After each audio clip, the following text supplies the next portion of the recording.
Welcome back to channel. நம்ம ஃபகத் ஃபாசிலும் and Kalyani பிரைஸனோட ஆக்டிங்கில் ரீசெண்டாக தியேட்டரில் வெளிவந்திருக்கிற ஒரு feel good Malayalam drama movie தான் ஓடும் குதிரை சாடும் குதிரை.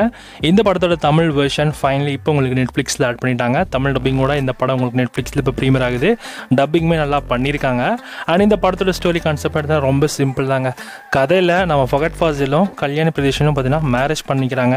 மேரேஜ் பண்ணுறதுக்கு முன்ன நாள் என்ன பண்ணுறாங்கன்னா, கல்யாணிக்கு ஒரு ட்ரீம் இருக்கும். அவளை கட்டிக்க போகிற பையன் ஒரு குதிரை மேலே கல்யாணத்தப்போ வரணுன்றது கல்யாணியோட ட்ரீம். ஸோ இதை நம்ம ஃபகத் ஃபாசிலும் நிறைவேற்றுறாரு ஒரு கட்டத்தில். பட் ஆனால் குதிரை வரப்போ நம்ம ஃபகத் ஃபாசில் தடுக்கி கீழே வந்துடுறாப்புல. அந்த குதிரை வந்து ஆடிரும்.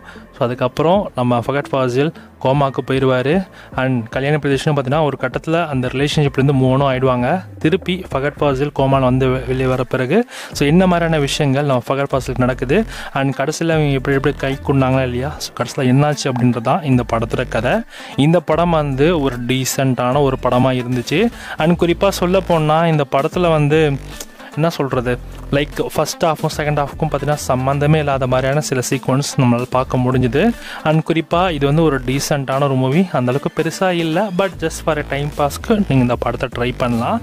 மலையாள மூவிஸ்லாம் நீங்கள் விரும்பி பார்ப்பீங்கன்னா உங்களுக்கு வேணால் இந்த படம் செட் ஆகும். தமிழ் டப்பிங்கோட இந்த படம் இப்போ உங்களுக்கு நெட்ஃப்ளிக்ஸில் இருக்குது. இந்த படத்துக்கு எஸ்ஆர்ஐ 5 கொடுக்கலாம்.